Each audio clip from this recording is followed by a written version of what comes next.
SSC পরীক্ষার পরে আমরা এসএসসি স্পেশাল 77K বিল দিছিলাম, তারপরে এইচএসসির পরে দিছি আমরা একটা 60K বিল। এতে খুব কষ্ট পেয়েছেন এক শ্রেণীর মানুষ। আরেক শ্রেণীর মানুষ কোশ্চেন করছিলেন যে 77K এর আশেপাশে এরকম আরো কোনো 4060 টাইপ বেস্ট ডিল আসবে কিনা। এই দুই শ্রেণীর লোকের প্রবলেম সলভ করতে আজকে চলে এসেছে পিসিবি স্টোর এবং তাদের ব্র্যান্ডিং করার জন্য বরাবরের মতো হাজির আমি অর্ণজামান। আপনারা দেখছেন পিসি বিল্ডার বাংলাদেশ। 4060 টেকনিক্যালি আর আসতেছে না, but something better is there.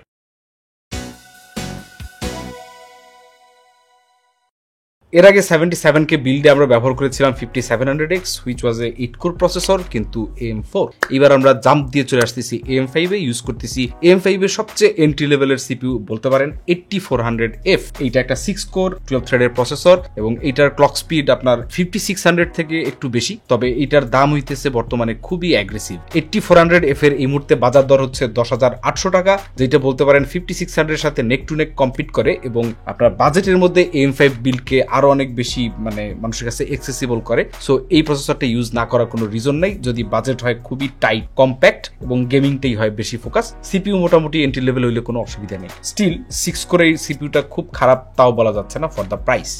এইটার সাথে মাদারবোর্ড হিসেবে আমরা অ্যাড করছি A620MH ফ্রম গিগাবাইট, কারণ এর থেকে এই প্রাইস রেঞ্জে খুব ভালো বোর্ড দেওয়ার উপায় নাই। 650 দিলে পরে এটা ওভারকিল হয়ে যায়, তো আমরা যখন আরো হায়ার রেঞ্জের প্রসেসর ইউজ করব তখন ওইখানে আমরা 650 বোর্ড ব্যবহার করব। 8400F এর সাথে 620 গুড এনাফ। এটার মধ্যে একটা এনভিএমই স্লট আছে, সো যাদের স্টোরেজ দরকার যত বেশি বাড়ায় নেওয়া পসিবল একবারে বাড়ায় নেই ভালো, কারণ যেহেতু এক্সট্রা এনভিএমই স্লট নাই।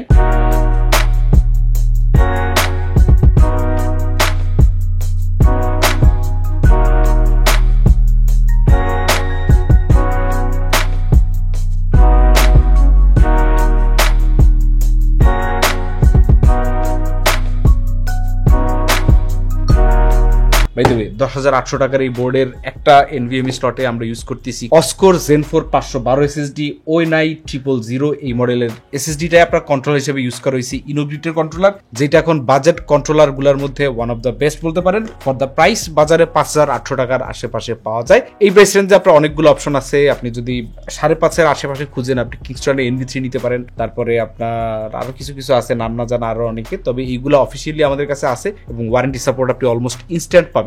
মানে যদি ইনকেস কোনো সমস্যা হয় স্টোরে নিয়ে আসবেন, পাল্টায় নতুন একটা নিয়ে যাবেন। দ্যাটস ওয়াই এই এসএসডি গুলোকে আমরা প্রায়োরিটি দিচ্ছি রাইট নাও।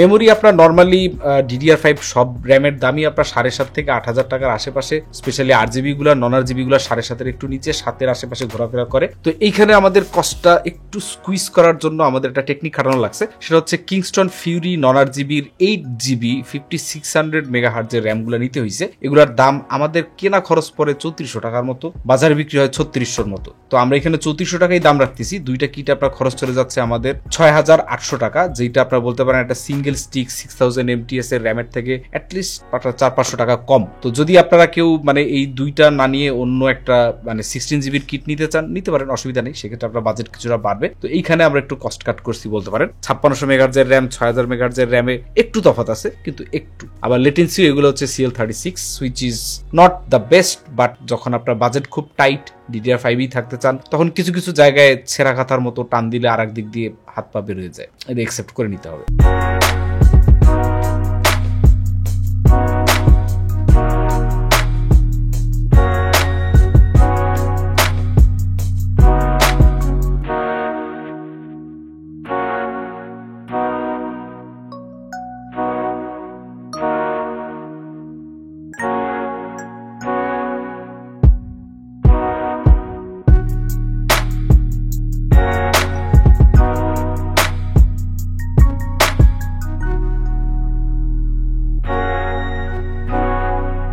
কেস হিসেবে আমরা ইউজ করছি ফাস্টপেয়ার H2, যেটা এয়ারফ্লোর দিক থেকে ট্রেডিশনাল লুকের মধ্যে one of the best case right now. দাম হচ্ছে 3,300 টাকা এবং এটার মধ্যে 4টা ARGB ফ্যান আছে। ARGB মিনস ARGB, অর্থাৎ আপনার ফ্যানগুলার হেডার আছে এবং আমাদের এই মাদারবোর্ডেও ARGB হেডার আছে। আপনি মাদারবোর্ডে কানেক্ট করে RGB গুলা কমপ্লিটলি সিঙ্ক করতে পারবেন, যেটা এই প্রাইস রেঞ্জে খুবই রেয়ার একটা ফিচার। এখন এই কেসটার লুক নিয়ে অনেকে বলতে পারেন ভাই আমাকে তো ফিশ ট্যাঙ্ক ভাইব ঠিক দিচ্ছে না। এখন ফিশ ট্যাঙ্ক ভাইব আর কে কে চান আমি জানি না, কারণ এই ভাইব যাদের নেওয়ার তারা অনেকে নিয়ে ফেলছে। গত 2-3 বছরে প্রচুর ভাইব হইছে। এখন যারা ভাইব ছাড়া যারা চান তারা এই কেসটা নেন। Performance, air flow, ARGB, fan সব দিক থেকেই বলতে পারেন মোটামুটি খুব ভালো একটা প্রাইস রেঞ্জে আছে। আর যদি কারো খুব মোড়ামুড়ি লাগে তাহলে 3300 টাকার সাথে আরো টাকা অ্যাড করে আপনি একটা ফিশ ট্যাঙ্ক কেস নিতে পারেন। ফিশ ট্যাঙ্কের রেঞ্জ হিউজ এবং এই রেঞ্জে বিভিন্ন দামে, বিভিন্ন টাইপের, বিভিন্ন শেপের, বিভিন্ন সাইজের, বিভিন্ন আকারের কেস পাওয়া যায়। So choice is almost unlimited.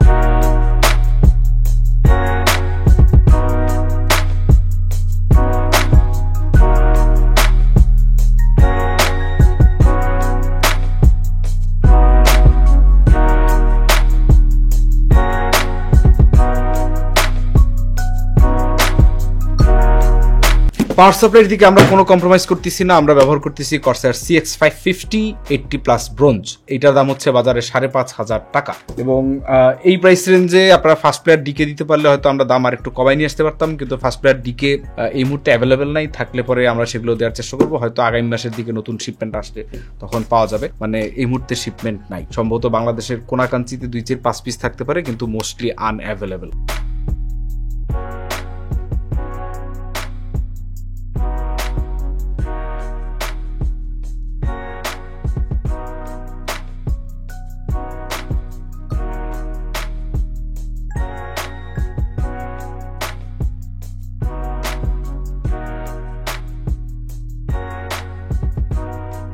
4060 নাই তো কি হয়েছে, 4060 রিপ্লেসমেন্ট 50-50 চলে আসছে। 50-50 আর 4060 টেকনিক্যালি নেক টু নেক। যদি আপনি বলেন কিছু কিছু ক্ষেত্রে 4060 সামান্য আগায় থাকে, বাট 50-50 যে পিছিয়ে থাকে এমনও বলা যাচ্ছে না। অনেকগুলো গেমে আপনার 50-50 আগায় থাকে। তো টেকনিক্যালি গেম যদি আপনি হিসাব করেন, গেমের দিক থেকে অনেকগুলো গেমে আপনি হার্ডওয়্যার আনবক্সের ভিডিও দেখেন, যারা আর কি এক্সটেন্সিভ অনেকগুলো গেম নিয়ে টেস্ট করছে, সেখানে বেশ কয়েকটা দেখা গেছে 4060 50-50 অলমোস্ট ক্লোজ, কয়েক জায়গায় 50-50 আগানো আছে এবং অলমোস্ট এভরি সিঙ্গেল কেসে গেমিং এ 3060 থেকে 50-50 আগায় আছে। এখন 4GB এক্সট্রা ভিরামের জন্য হয়তো 2-1টা গেমে 19-20 বা কাছাকাছি হইতে পারে, স্টিল 50-50 আপনার এই প্রাইস রেঞ্জে আসলে কমপ্লিটলি আগায় আছে compare to 3060। 4060 very close, neck two নেক বলা যায়। প্রাইসের কথা যদি বলি, ম্যানলি নেবুলা এই কার্ডটা একদম বেস্ট প্রাইসে এই মুহূর্তে পাওয়া যায়। এর থেকে বেটার প্রাইসে আর কোনো 50-50 কার্ড সেভাবে বাজারে নাই। এটার দাম হইতেছে 37,500 টাকা। তো এই কার্ডটা অ্যাড করলে পরে আমাদের বিল্ড মোটামুটি কমপ্লিট হয়ে যাওয়ার কথা।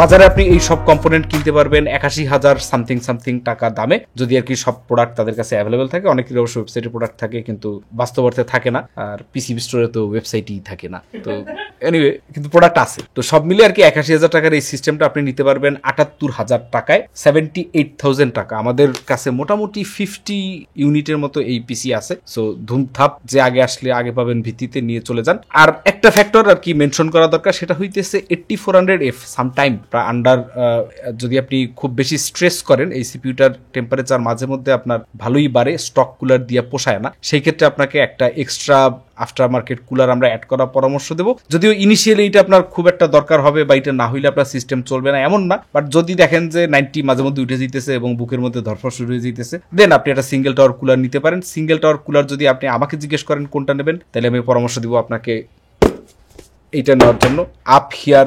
UP1K4। তো এটা নন RGBটা নিলে পরে আপনার এই বিল্ডের কস্ট গিয়ে দাঁড়াবে 80,500 টাকায়। আর যদি আপনি RGBটা নেন, কারণ ফ্যান RGB আছে, সো এটা সিঙ্ক করতে আপনার মন চাইতে পারে, সেক্ষেত্রে আপনার খরচ হবে 81,000 টাকা। তো তাইলে সব মিলে আপনি অলমোস্ট প্রায় 3-4 হাজার টাকা কমে পিসিটা পাইতেছেন বাজার দর থেকে। কিন্তু বাজার দর মনে হয় না বাজারে গিয়ে দরদাম করলেও এই দামে কেউ দিতে পারবে, পসিবল না, কারণ এখানে পিসিবি স্টোরের একটু মানে কিছু একটা আছে। তো এই হলো কি আমাদের বিল্ড। চলেন এবার একটু আপনার বিরল দেখে নিই, তারপরে ফিরে আসতেছি পারফরমেন্স টেস্ট নিয়ে।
হ্যালো এভরিওয়ান, তো চলে আসলাম আমাদের বোরিং পারফরমেন্স টেস্টে। তো শুরু করা যাক। আমরা এখন প্রথমত হার্ডওয়্যার ইনফো থেকে আমাদের টেম্পারেচারটা দেখে নিচ্ছি।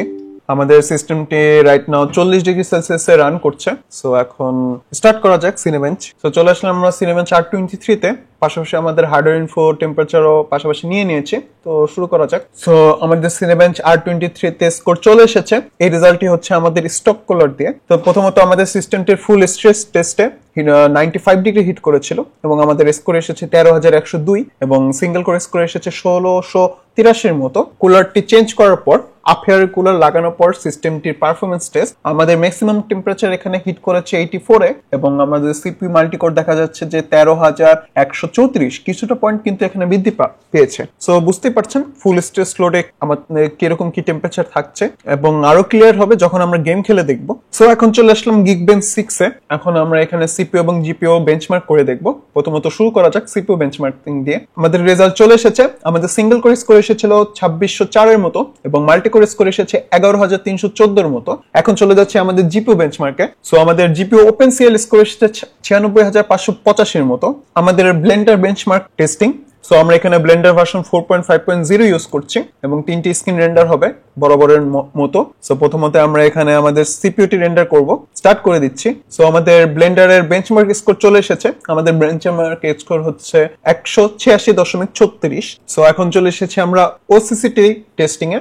এখানে আমরা সিপিইউ বেঞ্চমার্ক করে দেখব single core, single thread, multi thread, multi core. So চলুন শুরু করা যাক। স্টার্ট হয়ে গেল।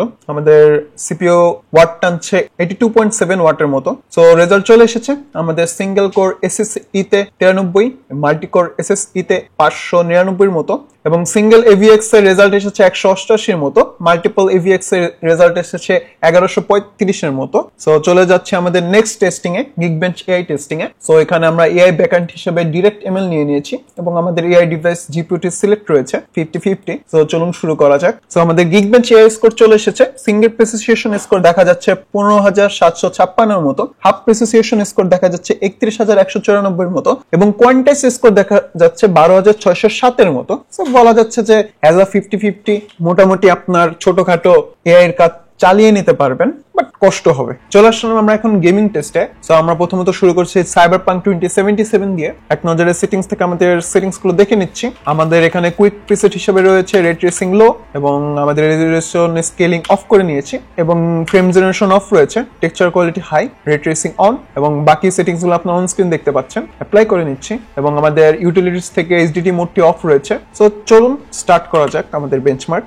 সো আমাদের রেজাল্ট চলে এসেছে। আমাদের এভারেজ এফপিএস ছিল 34 এর মতো, ম্যাক্সিমাম এফপিএস হিট করেছিল 42 এর মতো রে ট্রেসিং লোতে। সো চলে আসলাম আমাদের মার্বেল রাইভালস গেমে। এখন আমরা প্রথমত সেটিংস থেকে সেটিংস গুলো দেখে নিচ্ছি এক নজরে। আমাদের এখানে অ্যান্টি-অ্যালাইজিং এনভিডিয়া ডিএলএসএস রয়েছে এবং সুপার রেজোলিউশন মোড ব্যালেন্স মোডে রয়েছে। বাকি সেটিংস গুলো আপনারা অন স্ক্রিন দেখতে পাচ্ছেন। 1% লো এফপিএস 48 এর মতো এবং এভারেজ এফপিএস 80 এর মতো। চলে এসেছি রেড ডেড রিডেম্পশন 2 তে। সো এক নজরে সেটিংস গুলো দেখে নেওয়া যাক। আমাদের এখানে রেজোলিউশন রয়েছে 1080p, আমাদের ভিসিঙ্ক অফ করে নেওয়া হয়েছে। আমাদের এখানে কোয়ালিটি প্রিসেট হিসেবে ব্যালেন্স নিয়ে নেওয়া হয়েছে। বাকি সেটিংস গুলো আপনারা অন স্ক্রিন দেখতে পাচ্ছেন। সো চলে যাচ্ছে আমাদের বেঞ্চমার্ক টেস্টে। সো আমাদের বেঞ্চমার্ক শেষ হয়ে গেল। আমাদের মিনিমাম এফপিএস ছিল 73 এর মতো এবং এভারেজ এফপিএস ছিল 91 এর মতো এবং ম্যাক্সিমাম এফপিএস হিট করেছে 122 এর মতো। সো চলে এসেছি ভ্যালোরেন্টে। এখন প্রথমত আমরা ভ্যালোরেন্টের সেটিংস থেকে আমরা এক নজরে সেটিংস গুলো দেখে নিচ্ছি। আমাদের এখানে গ্রাফিক্স কোয়ালিটি লো করে নেওয়া হয়েছে, যেহেতু একটি স্পোর্টস গেম এবং সকলে লো গ্রাফিক্সেই বেটার পারফরমেন্স চায়, তো সেহেতু লো করে নেওয়া হয়েছে এবং আমাদের গ্রাফিক্স সেটিংস ঠিক আছে, আর কিছু দেখাইতে হবে না। ডেট ম্যাচে চলে যাচ্ছে। তো চলুন এখন একটি ডেট ম্যাচ খেলে দেখা যাক এরকম কি এফপিএস থাকছে ডেট ম্যাচে, এফপিএস এর কোনো ড্রপ দেখা যাচ্ছে কিনা। তো ডেট ম্যাচ শুরু হয়ে গেল। আমাদের ডেট ম্যাচে ক্লায়েন্ট এফপিএস শো করছে 432 এর মতো। এভারেজ এফপিএস থাকছে अराउंड 300 এর আশেপাশে। দেখতেই পাচ্ছেন কোনো এফপিএস ড্রপের ওরকম দেখা যাচ্ছে না, হিউজ ড্রপের কোনো দেখা নেই। সো চলে আসলাম আমাদের লাস্ট গেম Forza Horizon 5 এ। সো এখন আমাদের এক নজর সেটিংস গুলো দেখে নিচ্ছি। আমাদের এখানে রেজোলিউশন 1080p দেওয়া রয়েছে এবং ভিসিঙ্ক অফ রয়েছে, মোশন ব্লার অফ রয়েছে। চলুন গ্রাফিক্স সেটিংসটি দেখে নেওয়া যাক। আমাদের এখানে প্রিসেট হিসেবে নিয়ে নিচ্ছি আমরা মিডিয়াম এবং আমাদের রে ট্রেসিং অফ রয়েছে, কিন্তু আমরা এটাকে মিডিয়াম দিয়ে নিচ্ছি। চলুন দেখা যাক এবার কিরকম কেপিএস থাকছে। সো আমাদের রেজাল্ট চলে এসেছে। আমাদের এখানে অ্যাচিভ এফপিএস হচ্ছে 194 এর মতো এবং maximum GPU maximum FPS hit করেছে 272 এর মতো। সো শেষ হয়ে গেল আমাদের গেমিং টেস্টিং। তো এখন এক নজর একটু হার্ডওয়্যার ইনফো থেকে দেখে নেওয়া যাক কিরকম কি টেম্পারেচার ছিল আমাদের গেম খেলার টাইমে। সো আমাদের সিপিইউ দেখা যাচ্ছে যে হিট করেছে 76°C এবং আমাদের জিপিইউ ম্যাক্সিমাম হিট করেছিল 63°C। সো সিস্টেমটি প্রথমত দুটি কুলার দিয়ে টেস্ট করা হয়েছে, একটি স্টক কুলার এবং পরেরটি হচ্ছে আপ হেয়ারের কুলার দিয়ে। তো যখন আমরা স্টক কুলারটি ইউজ করছিলাম তখন আপনারা দেখতে পেয়েছেন কিন্তু সিস্টেমটি ফুল লোডে 95°C হিট করছিল এবং যখন আমরা কুলারটি চেঞ্জ করে আপ হেয়ারের কুলারটি ইউজ করছি তখন কিন্তু আমাদের সিস্টেমটির টেম্পারেচার 6° কমে এসেছে। আমাদের তখন সিস্টেমটি অ্যারাউন্ড 84°C আশেপাশে ছিল। সো বলা যাচ্ছে যদি আপনি ফুল স্ট্রেস সিপিইউতে না দেন সেক্ষেত্রে আপনি স্টক কুলার দিয়ে মোটামুটি কাজ চালিয়ে নিতে পারবেন, যে ক্ষেত্রে আপনারা দেখতে পাচ্ছেন যে এখানে কিন্তু 76°C উঠেছে গেম খেলেন বা ছোটখাটো কাজ করেন। কিন্তু এখন যদি আপনি ফুল সিপিইউ স্ট্রেস যখন পড়বে তখন কিন্তু আপনার সিস্টেমটির টেম্পারেচার ম্যাক্সিমাম 95° হিট করতে পারে অথবা এর বেশিও যেতে পারে আপনাদের ওয়েদারের টেম্পারেচার অনুযায়ী। তো সেক্ষেত্রে আপনি আপনার মতো একটি কুলার বেছে নেবেন। আশা করি মোটামুটি একটি ধারণা দিতে পেরেছি আমাদের এই পারফরমেন্স টেস্টিং থেকে।